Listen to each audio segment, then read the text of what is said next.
of flourishingplace.com, and in today's video I want to take you through how I styled my dining room hutch.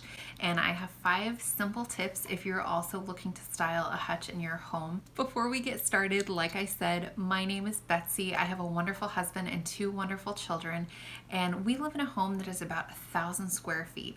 And so I am really passionate about decluttering and organizing and really working on making our house beautiful on a budget. And if that sounds like something that you relate to, go ahead and hit that subscribe button. I would love to connect with you more as we go on this journey of making a house a home. If you're interested, there's a link to the full blog post in the description box below, and you can check that out to get more details.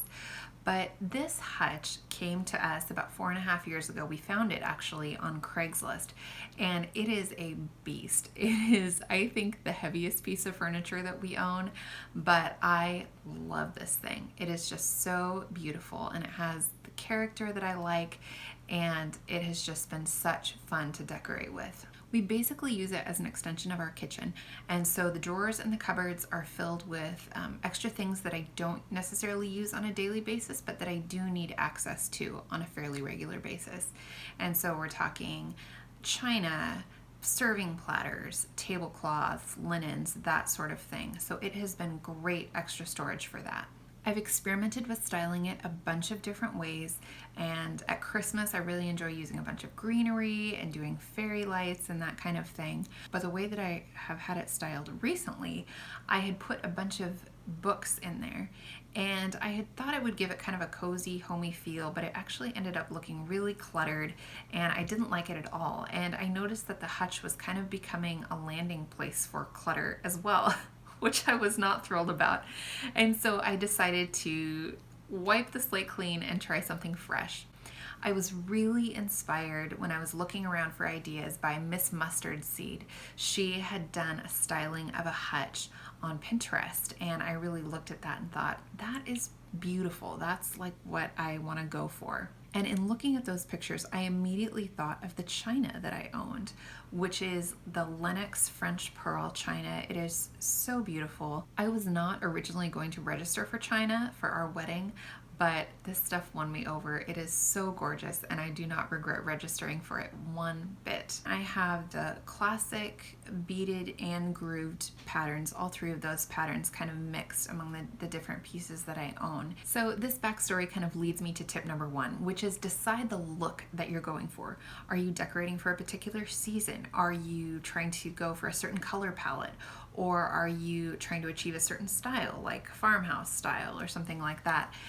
Once you have that targeted and kind of narrowed down, that's going to help you decide what you put in the hutch and what fits and what doesn't, and it's going to make your decisions a lot easier. Tip number 2 is to shop your own home. This is so fun because inevitably you will be surprised with things that you forgot you owned or things that you had never looked at in a particular light, and you think, oh, maybe this could work, and you try it and it does. I was amazed in putting this setup together how much I found that would work. And I decided to go with using mainly the china as my base, and then using gold accents and some greenery as well. And I literally found everything I needed in my home. I did not buy one single thing. Tip number 3 is to let the space tell your story. And that sounds really cheesy to say. What does that even mean? But in saying that, what I'm trying to communicate is that you own things that have special meaning or that hold special memories, and it's so wonderful to be able to take those things and put them in a setup that you're doing in your home, use them to decorate, and it's not you just going to some random store and buying a bunch of things and throwing them up in your home. There's nothing wrong with buying stuff off the shelf from a store. Sometimes we find the perfect thing and it's just wonderful. But it is such a delight to be able to use things that you own that have a special backstory or a special memory or some sort of special symbolism.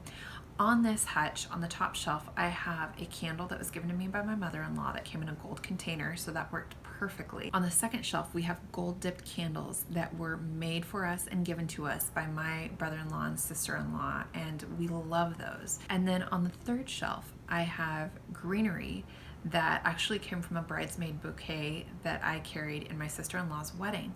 And so these things are just special. They have memories, they have backstories. It is so neat to be able to take those things and incorporate them into the decorating that you're doing. Tip number 4 is to create varying heights to give sort of a layered look.